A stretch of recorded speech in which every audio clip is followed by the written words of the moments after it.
Morning. I think it's about that time again, isn't it? I think today, if you don't mind, it's story time. So grab your favourite brewed beverage and sit down for 5 and let's have a chat. I'm going to take you back to 2001 NFL season. You know I like my American football. That season was all about one team. The then St. Louis Rams. They had a star-studded offense, 5 future Hall of Famers. They were dubbed by the press the greatest show on turf. It was their Super Bowl to lose that year. And certainly nobody in the NFC was going to touch them. Across in the AFC, the other conference, well, that was a little bit more open to debate. The sentimental choice was the Raiders, not long back home in Oakland. Would have been the sentimentalist's choice with fading Jerry Rice, signed from the 49ers. Was all set up to be potentially a real heartstring story.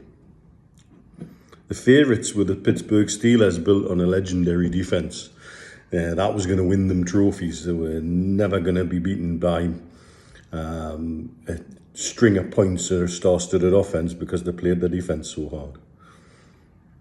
And another team in the mix was the New England Patriots, with a much-lauded head coach 2 years into the job. Everybody was interested in him, and they had a star quarterback by the name of Drew Bledsoe. And the key, they said, to the Patriots doing anything that year was keeping Drew Bledsoe fit, and if he could guide them to the Super Bowl.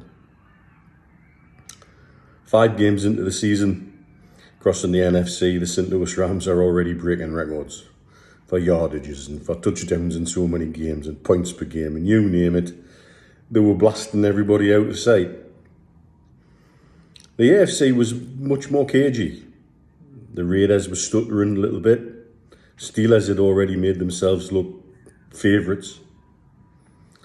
And the Patriots, well, their star quarterback Drew Bledsoe was out for pretty much the rest of the season with internal injuries that included a lacerated spleen and kidney damage from a huge hit from a linebacker from the New York Jets, probably the kind of thing you wouldn't see these days. Their replacement quarterback was somebody who'd been drafted in the 6th round 2 years earlier, at position 199 out of 256. Their chances, the media said, had gone.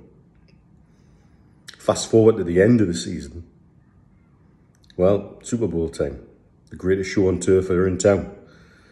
The Rams were NFC champions and hot favourites.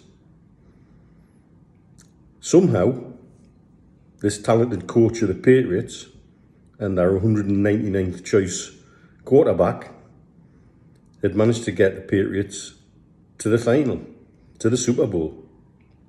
They'd seen off the Raiders in the playoffs, controversially, but they'd seen them off. And they made the so-called tough Pittsburgh defence look not so tough at all in the championship final. That said, everybody said this was going to be the most one-sided final ever. Vegas, who run the betting lines, they had the Rams, I think, at 14 points favourite, which if you want to put that in terms that we would use, that would be like making Liverpool this weekend 13-1 on in a 2-horse race. There was only going to be one winner. But as we know, sport doesn't always work like that. And going into the final quarter, the draft pick 199 and the talented head coach and the defence playing out of their skin, it has to be said, it got the Patriots up by 2 scores, 14-point lead. Of course, the Rams had more in the tank and they came back, 2 quick touchdowns, and scores were tied with a minute or so to go. Even the commentators were saying, keep the ball, take it to overtime and see what happens. Draft pick 199 decided, no, I'm not going to do that. Drove the ball upfield, got New England within field goal range, and kicker Adam Vinatieri kicked a field goal to win the Super Bowl for the very much unfancied New England Patriots. Why am I telling this story? Well, the name of the much-lauded head coach is Bill Belichick. The quarterback, who was draft pick 199 2 years before, Tom Brady. And this is what keeps us as sports fans coming back for more.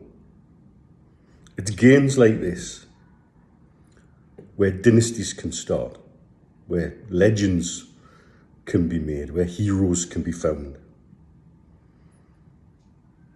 In that Newcastle dressing room this weekend, somebody has the potential not just to be a hero, but to go down in history. Not just for the people at Tyneside, but in sport. Everything has to start somewhere. And often it starts here. Do you believe it? Do you want it? And how badly do you want it? Certainly Newcastle United are going to be backed by, in their numbers, as many people going down to Wembley as possible from the northeast and from all over the world. I'm on countdown for Mr. Penman arriving in Jaeger Bomb Central. Pray for my liver.